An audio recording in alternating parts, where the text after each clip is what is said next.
In this review, we're going to be looking at Iron Man as modular armor.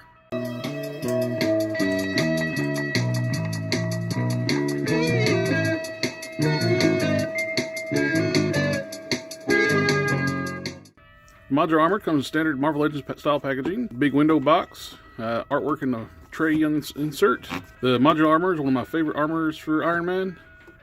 On top you have the Iron Man logo. On the side of the box you have really nice artwork of the modular armor. On the back you have a larger image of that same artwork. And you have a short little bio for the modular armor. If you want to pause it and read there. You have the other figures in the wave. Numbers corresponding to what you need to build the Ursa Major. I have all these so far except for the stealth armor. And then I can do my Build-A-Bear. Attention warnings, your sad onion, Marvel trademark information, some more legalese on the bottom. There's your barcode for anyone who needs it. Here we have Iron Man in the plastic tray. Comes 2 repulsor blasts, 2 repulsor style hands with the blast to plug into, and 2 fists. Here we have Iron Man freed from the plastic tray. Let's take a quick look at accessories. First we get the repulsor blast that we've seen multiple times before.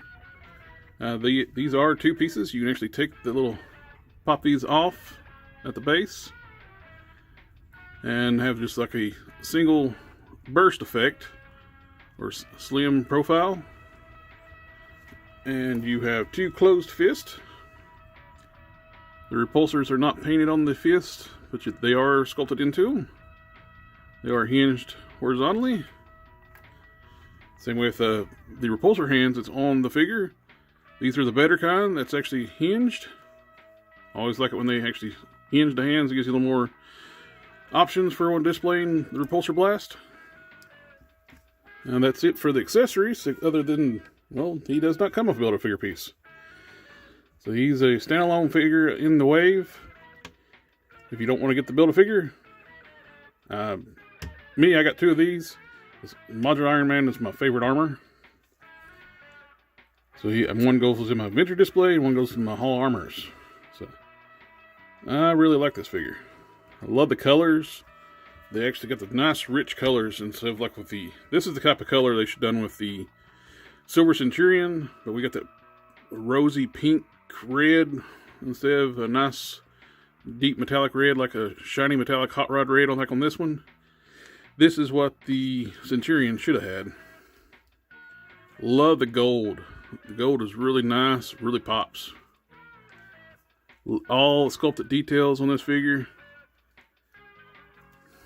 Looks really good. He's completely pinless too. There's no pins on this figure, which makes it want to make sure they got the arms on correctly. If we've had Iron Mans in the past have the biceps swapped, legs swapped, standard par on some of the Marvel Legends. Maybe with the pinless technology, we won't have to worry about this because the way it's assembled, I have no idea. So I'm just saying words. So I'm not sure how the manufacturing process would be on those,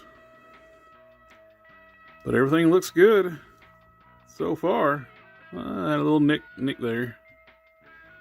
Nothing major.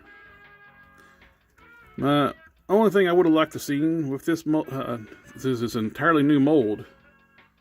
If they could have done something like with the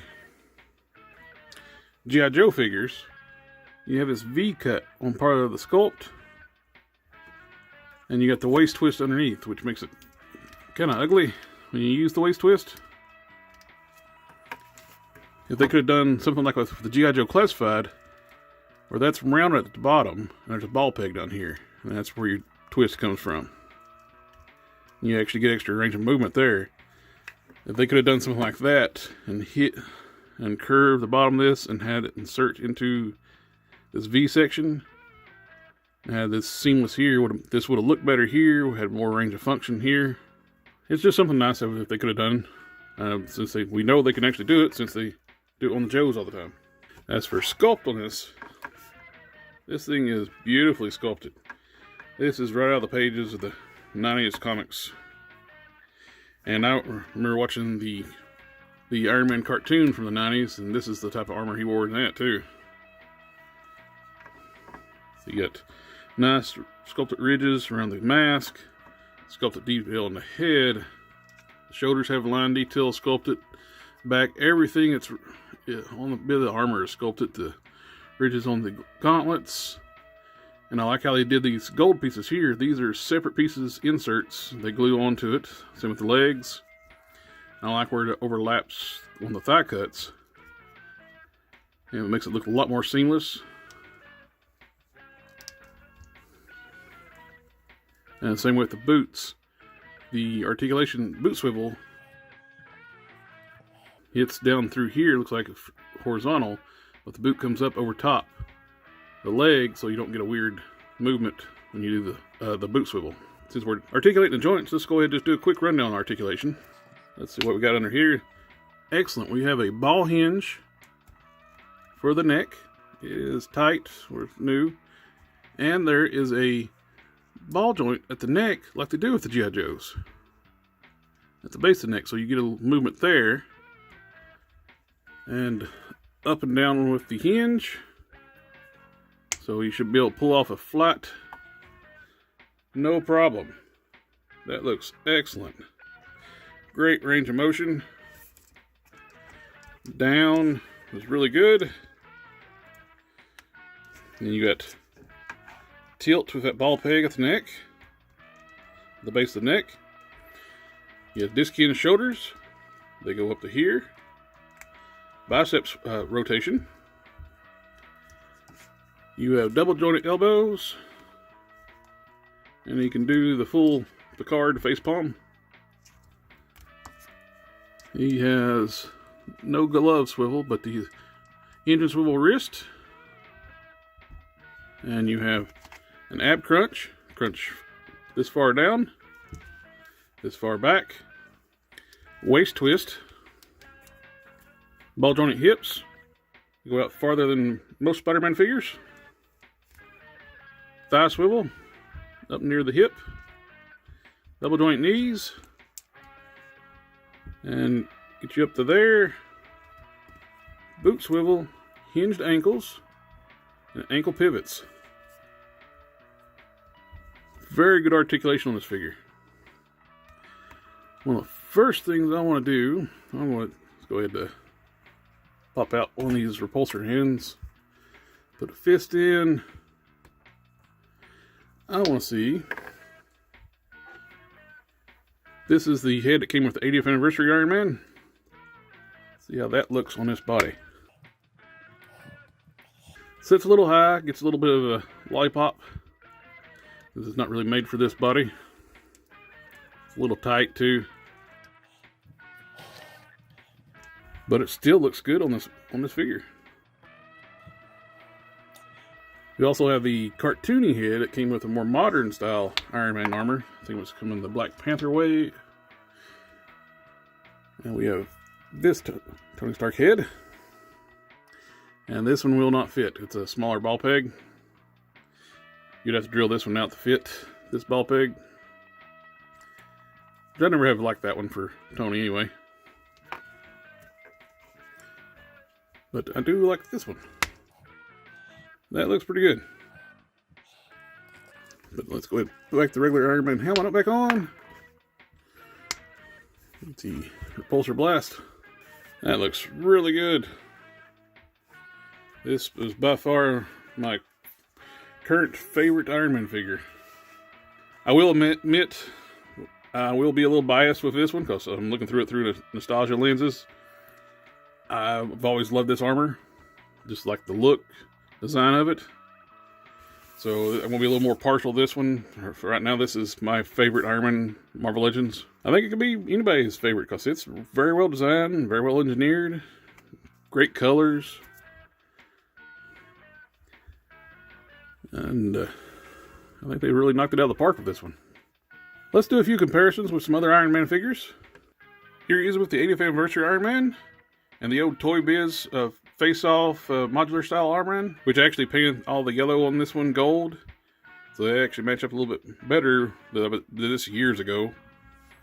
But the new modular one is actually a little bit shorter than the 80th anniversary Iron Man and much, much taller than this old Toy Biz one, which this was the only modular Iron Man we had for the longest time. This one blows it out of the water. This was fine for the time, but we've been needing a new one of the modular Iron Mans for a long time. Now that does show one thing I wish they could have done. It even shows up on the artwork on the box. As you can see on the helmet, these lines should be painted gold like the face mask. They did not paint any of the lines on the new modular. I would have loved if they could have picked out these panel lines in gold to match the artwork. Here we have them with the Marvel Select Hulkbuster Iron Man armor and the old Toy Biz Hulkbuster armor, which actually has a opening helmet. You can see a very 1960s or 70s style Stark head. They actually all three match up really well. This one doesn't have the metallic finish to it, but the golds actually look pretty good match. But with the Marvel Select one, these two actually match up really well. I love the look how these two together. I can see this one being with, this was the modular armor, he actually could add on parts and make his armor more buff or weapons to suit the situation. I can see him building that around this armor. All in all, this is a fantastic figure.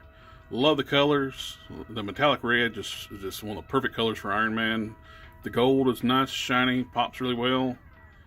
This basically should be if any red and gold style Iron Man, these probably should be the colors they should always use.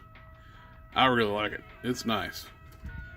The red does have a little bit of marbling like you see sometimes in the metallic plastics, but it's very minimal on this one, at least on my copy anyway. The only nitpick I really had with it, like I mentioned before, was the panel lines on the helmet should have been picked out in gold. If you see this on the shelf, even though it don't have a Build-A-Figure piece, it's worth it. If you're an Iron Man fan, especially an Iron Man fan from the 90s, this is a must-get figure. That's all I got to say about this one. I'll catch y'all next time.